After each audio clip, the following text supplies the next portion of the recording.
అత్యాస అంజయ్య. అనగనగా చిలకలూరు అనే ఒక అందమైన గ్రామం. ఆ ఊరంతా పచ్చని పొలాలతో, పాడి పశువులతో కలకలలాడుతూ ఉంటుంది. అలానే ఆ గ్రామంలో అంజయ్య అనే ఒక అత్యాసపరుడైన వడ్డీ వ్యాపారస్తుడు ఉంటాడు. అతనికి డబ్బు అంటే చాలా ఇష్టం. నిజానికి చెప్పాలంటే అంజయ్య తన చుట్టూ ఉన్న వాళ్ళని మనుషులుగా కన్నా తనకు ఏ రకంగా డబ్బులు తీసుకొస్తారనే వాళ్ళగా చూస్తాడు. దాంతో ఊర్లో అతనికి పెద్దగా ఎవరు గౌరవం ఇవ్వరు. అలానే ఆ విషయాన్ని అంజయ్య కూడా పట్టించుకోడు.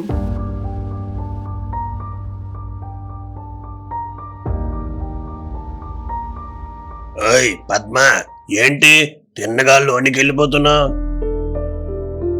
ఇదిగోండి మీరడిగిన డబ్బులు. అసలు ఎవరైనా సొంత అత్తమామలకు సాయం చేసినట్టు చేసి ఇలా తిరిగి వడ్డీ డబ్బులు తీసుకుంటారా? మీకు కొంచెమైనా మనసాక్షి లేదండి. ఊరుకో, ఈ రోజుల్లో మొత్తం డబ్బుతో ముడిపడి ఉంది. అప్పుడెప్పుడో మీ నాన్నకు బాలేదని డబ్బులు తీసుకెళ్ళావు, ఇప్పుడు దానికి వడ్డీ అడుగుతున్నా తప్పా? చిచ్చి, ఈ లోకంలో ఏది మారినా మీకు డబ్బు మీద ఉన్న అత్యాస మాత్రం పోదు అని పద్మ తన భర్త మీద చిరాకుపడి ఇంట్లోకి వెళ్ళిపోతుంది. అదే విధంగా అంజయ్య తన వడ్డీ వ్యాపారంలో చాలా మందికి అప్పులు ఇచ్చి వాటి నుండి ఎక్కువ వడ్డీ తీసుకుంటూ ఉండేవాడు. దాంతో ప్రజలు ఇబ్బంది పడుతున్నారు. అలా రోజులు గడుస్తూ ఉండగా అదే గ్రామానికి చెందిన రాజు అనే కుర్రాడు వ్యవసాయం మీద మక్కువతో తనకు ఉన్న అరెకరం భూమిని సాగు భూమిగా మార్చాలి అనుకుంటాడు. అప్పుడు రాజు అదే విషయాన్ని తన తండ్రితో మాట్లాడగా, నువ్వు మంచిగా చదువుకున్నావు కదా రాజు, కాబట్టి నువ్వు పట్నం పోయి ఏదైనా నౌకరీ చేసుకుంటే బాగుంటుందనిపిస్తుంది. అదేంటి నాలా అంటారు? నాకు చిన్నప్పటి నుండి వ్యవసాయం అంటే ఇష్టం, అందుకే ఊర్లోనే ఉంటూ వ్యవసాయం చేసుకోవాలి అనుకుంటున్నా. నీకు మన భూమి తెలుసు కదరా, అది ఒక బీడు భూమి. ఇప్పుడు నువ్వు దాని సాగు భూమిగా మార్చాలంటే చాలా ఖర్చు అవుతుంది. అవును, నాకు తెలుసు నాన్న. మరి మన దగ్గర అంత డబ్బు ఎక్కడుందిరా? కావాలంటే వడ్డీకి ఎక్కడైనా డబ్బులు తీసుకుంటాలే నాన్న, నువ్వేం దాని గురించి దిగులు పడకు. రాజు అలా అనడంతో ఇక తండ్రి ఏమీ అనలేకపోతాడు. అయితే మరుసటి రోజు నుండి రాజు డబ్బుల కోసం ప్రయత్నాలు చేయడం మొదలు పెడతాడు. అలా రాజు ఒంటరిగా ఊర్లో తిరుగుతున్న సమయంలో అతనికి గాలి గంగారావు మరియు ధూళి దుర్గారావులు ఎదురవుతారు. ఆ సమయంలో రాజు వారిని పట్టించుకోకుండా ఏదో ఆలోచిస్తూ వెళ్ళిపోతుంటాడు. అరే రాజు, ఏంట్రా చూసి కూడా చూడనట్టు వెళ్ళిపోతున్నా? అదేం లేదు, నేనేదో ఆలోచిస్తూ వెళ్ళిపోతున్నా అంతే. అంతగా ఏం ఆలోచిస్తున్నావు రాజు? ఏదైనా సమస్య ఉంటే మాతో చెప్పుకో. అవును రాజు, నీకు తెలుసు కదా మా జీవితం ప్రజాసేవ కోసం అంకితం. నిజానికి ఈ ఇద్దరు ఊర్లో ఎటువంటి పని పాట లేకుండా తిరుగుతుంటారు. అలానే అప్పుడప్పుడు పిచ్చి పిచ్చి సలహాలు ఇస్తూ వారికి ఏదో పెద్ద సాయం చేసినట్టు ఫీల్ అయిపోతూ ఉంటారు. అయితే రాజు తన మనసులో ఉన్న ఆలోచన గురించి వారిద్దరికీ చెబుతాడు. అదంతా విన్న తర్వాత వారు ఏదో సైంటిస్ట్ లాగా ఆలోచిస్తూ, నీ సమస్యకు చిటికతో సమాధానం చెప్పేస్తా. అదేంటి మౌనంగా ఉన్నావు? ఏదైనా మాట్లాడు. మా వాడు ముందే చెప్పాడు కదా చిటికతో సమాధానం ఇస్తానండి, నువ్వు చిటికేస్తే మాట్లాడతాడు. ఆ మాటలకు రాజుకి చిరాకు వస్తుంది. అయినా అది పట్టించుకోకుండా గాలి గంగారావు మాట్లాడుతూ ఊర్లో ఉన్న అంజయ్య వద్దకు వెళ్ళి డబ్బులు అడగమని సలహా ఇస్తాడు.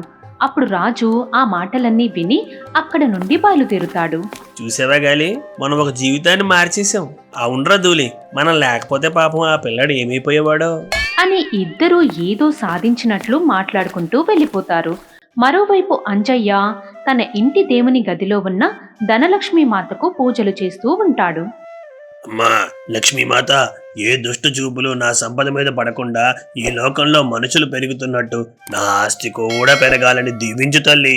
అలా పూజ గదిలో ఉన్న సమయంలో అంజయ్య భార్య అక్కడికి వచ్చి తన కోసం ఎవరో వచ్చారని పిలుస్తుంది. అప్పుడు అంజయ్య పూజ గదిలో నుండి బయట హాల్లోకి రాగా అక్కడ రాజు నిలబడి ఉంటాడు. ఆ సమయంలో విషయం ఏంటని అంజయ్య అడుగగా దానికి రాజు డబ్బులు కావాలని సమాధానం ఇస్తాడు. చూడు రాజు, నా దగ్గర ఎటువంటి దాపరికం ఉండదు. నువ్వు అడిగినట్టు అప్పిస్తా, కానీ దానికి ఏదైనా తాకట్టు పెట్టాలి.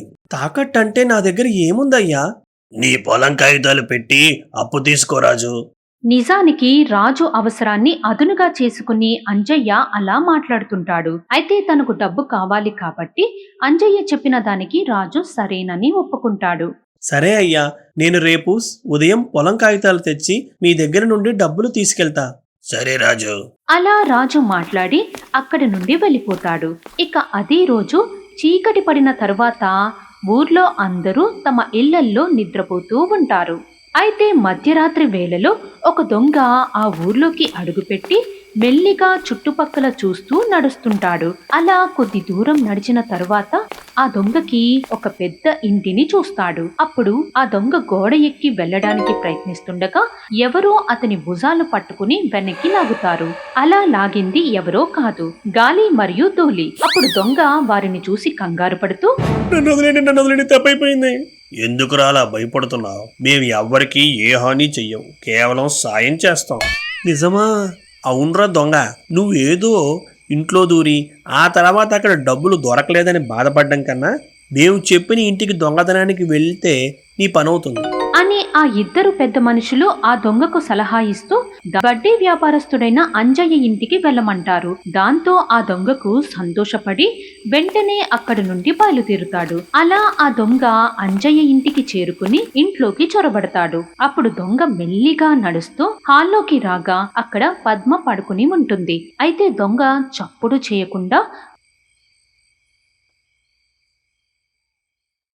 బీరువా ఉన్న గదిలోకి వెళ్తాడు. అలా గదిలోకి వెళ్లిన దొంగకు మంచం మీద అంజయ్య కనిపించడు. దాంతో ఆ దొంగ సంతోషపడుతూ, ఇదే సరైన సమయం, వెంటనే బీరువాలో ఉన్న డబ్బులు మొత్తం దోచుకుని వెళ్ళిపోవాలి అని దొంగ అనుకుని అక్కడ గదిలో ఉన్న బీరువాని మెల్లిగా తెరుస్తాడు. అలా బీరువా తెరిచి చూడగా అందులో ఆశ్చర్యకరంగా అంజయ్య నిలబడి నిద్రపోతూ ఉంటాడు.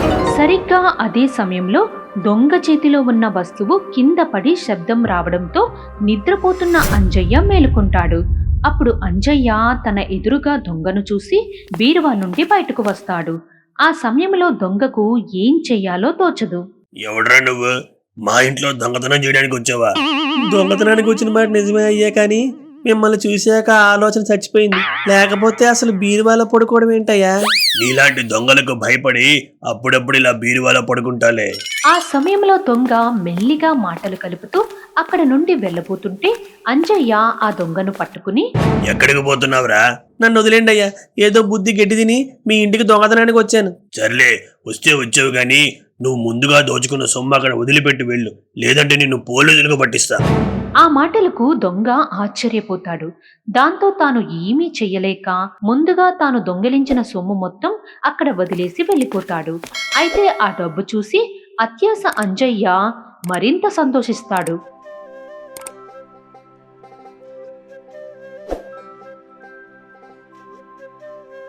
చూడు రాజు, చెప్పిన సమయానికి డబ్బులు తిరిగిచ్చేయాలి.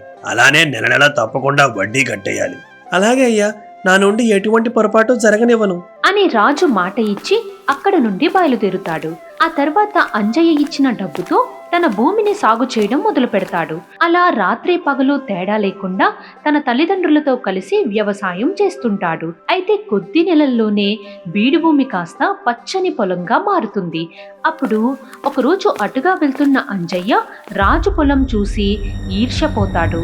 అయితే అలా కాలం గడుస్తుండగా రాజు పొలంలో పంట బాగా పండుతుంది. అలానే తన పంటకు మంచి గిట్టుబాటు ధర కూడా దొరుకుతుంది. మన పంటకు మంచిగా డబ్బులు వచ్చాయమ్మా. మంచిది బాబు, అయితే వెంటనే అప్పుగా తెచ్చిన డబ్బులు తిరిగి ఇచ్చేసి మన పొలం కాగితాలు తీసుకురా. అలాగే అమ్మా. అలా రాజు నడుస్తూ అంజయ్య ఇంటికి చేరుకునేసరికి అక్కడ అంజయ్య ఇంటి పెరట్లో చనిపోయిన తొండతోకను పూడ్చిపెడుతుంటాడు. అదేంటని రాజు ఆశ్చర్యంగా చూస్తుండగా అంజయ్య పని పూర్తి చేసుకుని వస్తాడు. ఏంటి రాజు అలా విచిత్రంగా చూస్తున్నావు? మీరు ఎందుకని చనిపోయిన తొండతోకను పాతి పెట్టారు? ఆ విషయం కూడా తెలీదా నీకు? చిన్నప్పుడు అంటుండేవారు కదా, ఇలా చేస్తే ఇంటి వెనక డబ్బులు దొరుకుతాయని. అందుకే ఒకసారి ప్రయత్నిద్దామని చూస్తున్నా. ఆ మాటలను బట్టి తనకు డబ్బు అంటే ఎంత పిచ్చో రాజు అర్థం చేసుకుంటాడు. అయితే తాను వచ్చిన పని గురించి చెబుతూ అప్పుగా తీసుకున్న డబ్బులు ఇస్తుంటాడు. ఆ సమయంలో అంజయ్య, అదేంట్రా రాజు, నువ్వేమో బంగారం లాంటి పంట పండించుకొని నాకు బూడిద లాంటి డబ్బులు ఇస్తున్నావా? ఏమైందయ్యా, ఎందుకు అలా అంటున్నారు? నీకు వివరంగా చెబుతా. కంగారు పడకు రాజు. నిజానికి రాజు పొలం బాగా పండడంతో అంజయ్యకు అత్యాశ పుడుతుంది. అందుకే ఇవ్వాల్సిన దానికన్నా ఎక్కువ డబ్బు ఇవ్వాలని అంజయ్య అడుగుతాడు. ఒకవేళ అలా కాని ఇవ్వకపోతే పొలం కాగితాలు తిరిగి ఇవ్వనని బెదిరిస్తాడు. దాంతో రాజు ఆశ్చర్యపోయి ఏం చెయ్యాలో తోచక ఆలోచిస్తూ ఉంటాడు. అయితే చివరిగా తనకు ఇష్టం లేకపోయినా అనుకున్న దానికన్నా ఎక్కువ డబ్బులు ఇస్తాడు. ఆ తర్వాత రాజు తన పొలం కాగితాలు తీసుకుని బాధగా అక్కడ నుండి వెళ్ళిపోతుంటాడు. ఈ అత్యాశ అంజయ్యకు ఏదో ఒక రకంగా బుద్ధి చెప్పాలి అని రాజు ఆలోచిస్తూ ముందుకు వెళ్తుండగా ఒక దగ్గర గడ్డి మేస్తున్న గాడిద కనబడుతుంది. అప్పుడు తనకు ఒక ఆలోచన తట్టి అక్కడి నుండి వెళ్ళిపోతాడు. అయితే 2 రోజుల తర్వాత రాజు బజార్లో నడుస్తూ అటుగా వెళ్తున్న గాలి గంగారావు మరియు ధూళి దుర్గారావులను ఆపి వారితో ఏదో విషయాన్ని పంచుకుంటాడు. వారు ఆ మాటలన్నీ విన్న తర్వాత అక్కడి నుండి బయలుదేరుతారు. అలా వారు ప్రయాణిస్తూ పొలం దగ్గర ఉన్న అంజయ్య వద్దకు వెళ్తారు. ఏంటో గాలి ధూళి కలిసొచ్చింది, ఏంటి విషయం? నీతో ఒక ముఖ్యమైన విషయం చెప్పాలని వచ్చాం. అవునయ్యా, అది విన్న తర్వాత మీరు ఎంతగానో సంతోషిస్తారు. నాకు ఈ లోకంలో డబ్బు తప్ప ఏదీ సంతోషాన్ని ఇవ్వదు గాని మీరు వచ్చిన విషయం ఏంటో త్వరగా చెప్పండి. అయ్యా, మీరు మీ సంపదను రెట్టింపు చేసుకునే ఒక అవకాశం ఉంది. దానికోసం ఒక చిన్న పని చేయాలి. మాట వినగానే అంజయ్య మొహం వెలిగిపోతుంది. అయితే వెంటనే అదేంటో చెప్పమని అడుగుతాడు. మన ఊర్లో ఒక గాడి తిరుగుతూ ఉంటుంది కదా, ఎవరైతే పౌర్ణమి రోజు రాత్రి ఆ గాడితో తన్నించుకుంటారో వారికి అదృష్టం వరిస్తుంది. మీరు చెబుతుంది నిజమేనా? నిజమంటే మేమంటే నిజం అని వారు మాట్లాడి అక్కడ నుండి వెళ్ళిపోతారు. అయితే అంజయ్య మాత్రం వారు చెప్పిన మాటల గురించే ఆలోచిస్తూ ఉంటాడు. అసలే డబ్బు అంటే మక్కువ, దానికి తోడు సంపద రెట్టింపు అవుతుందనడంతో వారు చెప్పినట్టు చేయడానికి అంజయ్య సిద్ధపడతాడు. అయితే వారం రోజుల తర్వాత పౌర్ణమి రోజు నాడు అందరూ నిద్రపోయే సమయంలో అంజయ్య ఒంటరిగా నడుస్తూ ఊర్లోకి వస్తాడు. ఆ సమయంలో అంజయ్య గాడిద కోసం వెతుకుతూ ముందుకు వెళ్తుండగా ఒక వీధి కుక్క అతన్ని తరుముతుంది. దాంతో పరిగెడుతూ గుంతలో పడతాడు. అయితే అదంతా కొద్ది దూరం నుండి రాజు చూసి నవ్వుకుంటాడు. ఆ తర్వాత గుంతలో పడిన అంజయ్య లేచి ముందుకు నడుస్తూ చివరిగా ఒక చెట్టు దగ్గర ఉన్న గాడిద వద్దకు వెళ్తాడు. ఇప్పుడు ఆ గాడితో ఎలా దండించుకోవాలి అని అంజయ్య ఆలోచిస్తూ గాడిద చుట్టూ తిరుగుతుంటాడు. అప్పుడు అంజయ్య ఒక కర్ర ముక్క తీసుకుని గాడిదని కొడతాడు. ఆ సమయంలో గాడిద కోపంగా ఒక తన్నుతుంది. దాంతో అంజయ్య దూరంగా ఎగిరి పడతాడు. అయితే అదంతా చూసి రాజు నవ్వుకుంటాడు. డాక్టర్ గారు, మా ఆయనకు ఏ ప్రమాదం లేదు కదా? ప్రస్తుతానికి ఎటువంటి సమస్య లేదు. కాకపోతే కొన్ని రోజుల పాటు బెడ్ మీద ఉంటూ రెస్ట్ తీసుకోవాలి. అదే విధంగా ఆయన కోసం రాసిన మందులు సిటీ నుండి తీసుకురావాలి. అంటే దానికి కొంచెం ఎక్కువ ఖర్చు అవుతుందేమో డాక్టర్ గారు. ఆ ఖర్చు గురించి ఆలోచిస్తే భవిష్యత్తులో మీకే ఇబ్బంది. గాడిదంటే సంపద పెరుగుతుంది అనుకున్నా, తీరా చూస్తే నా వైద్యానికి డబ్బు మొత్తం పోయేలా ఉంది అని అత్యాశ అంజయ్య నిరాశపడతాడు. అదేవిధంగా రాజు తన కష్టాన్ని నమ్ముకుని అలానే పొలం పనులు చేసుకుంటే తన వాళ్ళని మంచిగా చూసుకుంటూ ఒక సాధారణమైన జీవనాన్ని సాగిస్తాడు.